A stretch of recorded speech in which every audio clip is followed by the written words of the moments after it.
What's approaching the supreme moment, reality striking closer than it seems, don't it? Go ahead. What's good? Alright, let's do another test on some additional units at maxed out status, rainbow star, whatever you want to call it.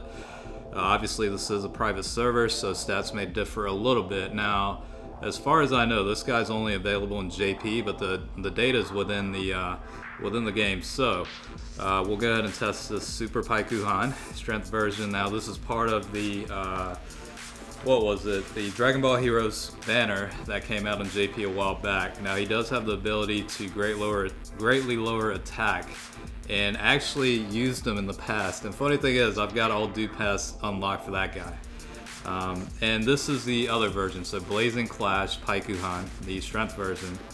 And I guess this guy is a global exclusive, so he does awaken from the Silent Rivalry Paikuhan card. And yeah, he does cause supreme damage and also greatly lowers attack. Now, as I was saying, for the Super Paikuhan, I actually got trolled on the banner a while back, and I was looking for the Super Saiyan 3 Gohan and Trunks, and I pulled like 4 dupes of this guy, so funny story with that, I guess. But he does have the passive of increasing attack by 10,000 when facing only one enemy. In terms of link skills, he's got Gentleman, Brainiacs, Tough as Nails, Shocking Speed, Experienced Fighters, and Supreme Warrior. 12 key multiplier is 130%. And over onto the other Strength Paikuhan card. His passive skill increases attack by 70% and drops enemies' defense by 30%. Alright, so definitely some benefits with that one. The reason why I decided to combine these two together is they actually link pretty well with each other. So this version has Prepare for Battle, Gentlemen, Experienced Fighters, Shocking Speed, Cold Judgment, Otherworld Warriors, and Fierce Battle. So as you can see, Gentlemen, Shocking Speed, Experienced Fighters, those are all link skills that they share together. And I guess somebody decided they wanted to take a shower right in the middle of recording, so you might hear some sound effects real fast, but you're just gonna have to bear with me on that, I guess. Alright, so this is really with a mono strength team with Super Saiyan 4 Goku double leads.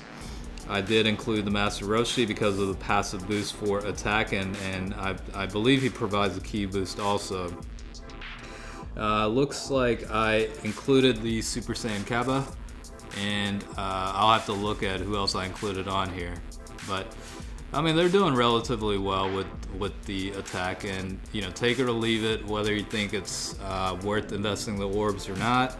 You know, it's entirely up to you. I mean, I'm not gonna give you a recommendation on either or. I mean, it's purely meant for informational purposes, so you can make your own decisions as to, you know, how you want to go about that. Looks like I also included the Super Saiyan 2 Bardock because of that 30% boost to attack from his passive skill.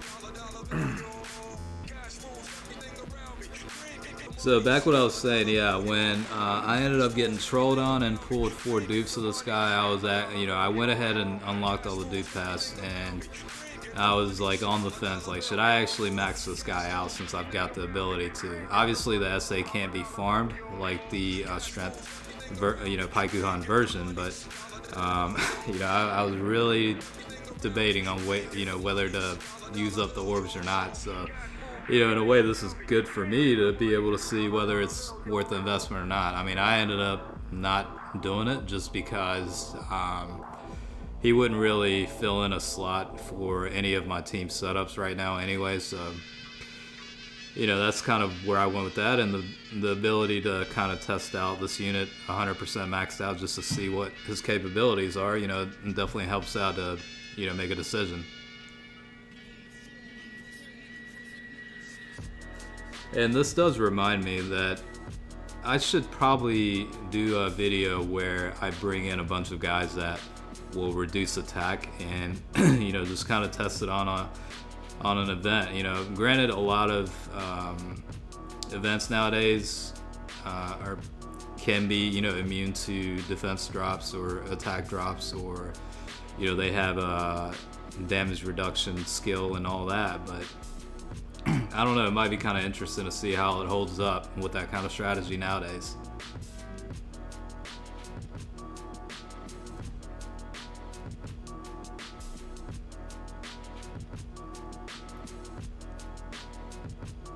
So yeah, this version of Paikuhan can actually, you know, the SA can actually be farmed in the strike event. So, I mean, at the end of the day, I mean, if you do have them, you might as well max out the SA. I mean, there's, you know, I've been working little by little for cards that I don't even use. I'll, you know, if they're farmable, I'll go ahead and try and farm it during my free time. But, you know, who knows? I mean, I don't know. Like, I mean, do you guys still use these characters? I mean, it either or, you know, JP or Global, it doesn't matter. But, you know, does this guy still hold up in your decks? You know what I mean? So let me know, I guess, in the comments.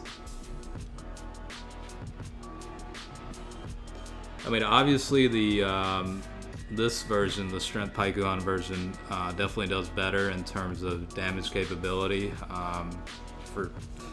for various reasons, I think.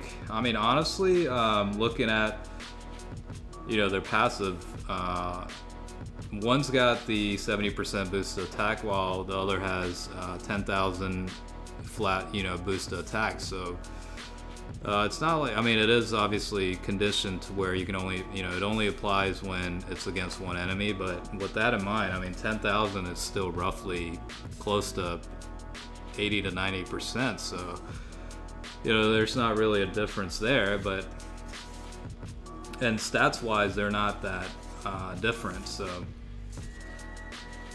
you know, it's definitely interesting, I guess. I mean, one does have 10% more in the 12 key multiplier, so, you know, I guess a lot of things factored in to, you know, why, you know, there's a difference, I guess. But, you know, again, I mean, I'm just doing this as purely, like I said, almost like an educational purposes format, you know. And, you know, it's like for those that are interested or curious, you know, you get to see it firsthand, what the what the potentials are.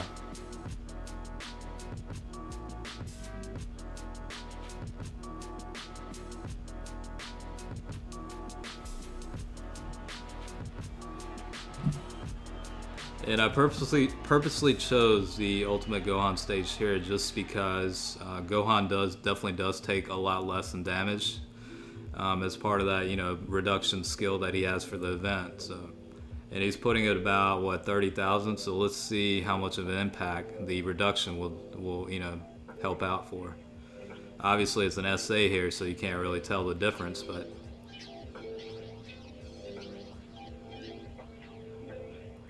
I mean, it was 30,000 and went down to 12,000. I mean, that's a pretty hefty difference right there, but who knows?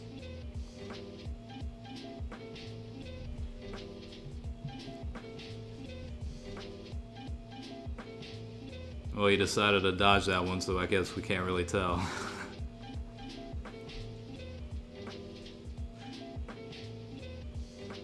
Alright, so we'll keep reducing attack here and see how that helps out.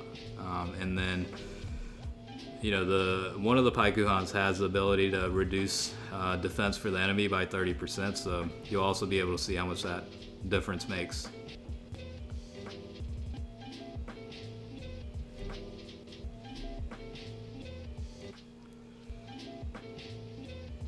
In terms of, you know, the super attack ability to greatly lower lower attack, I mean, that's, you know, said to be an equivalent of roughly about 30%. So I don't know. I mean, it stacks 30% each time, I guess it goes. So it's kind of a compounded calculation. So can't really do the math in my head right now, but I mean, you should visually be able to see the difference.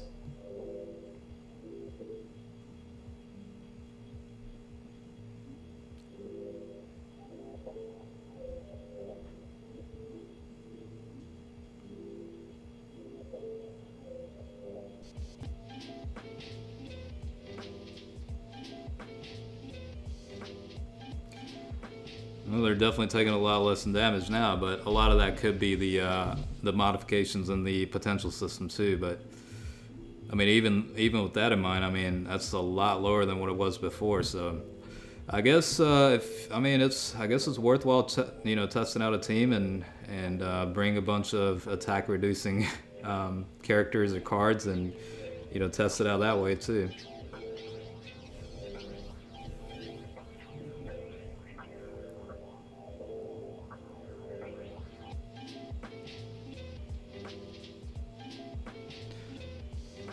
So it looks like for the most part it's about 730k for this Paikuhan in terms of the power meter, and then for the other one it ranges from 390,000 upwards, but this will be a type advantage here.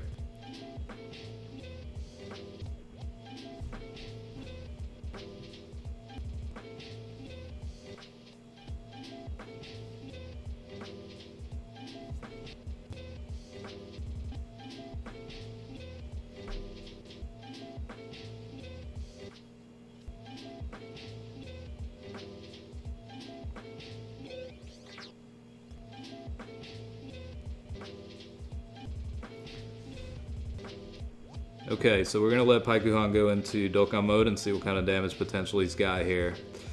I really have no idea what to estimate at. I mean, he was hitting Goku Black for about 1.2 million with the critical, so without a critical, maybe about 1.6 million. With the critical, maybe like 2.2 million roughly. I mean, that's my guess, but we'll have to see, I guess, here.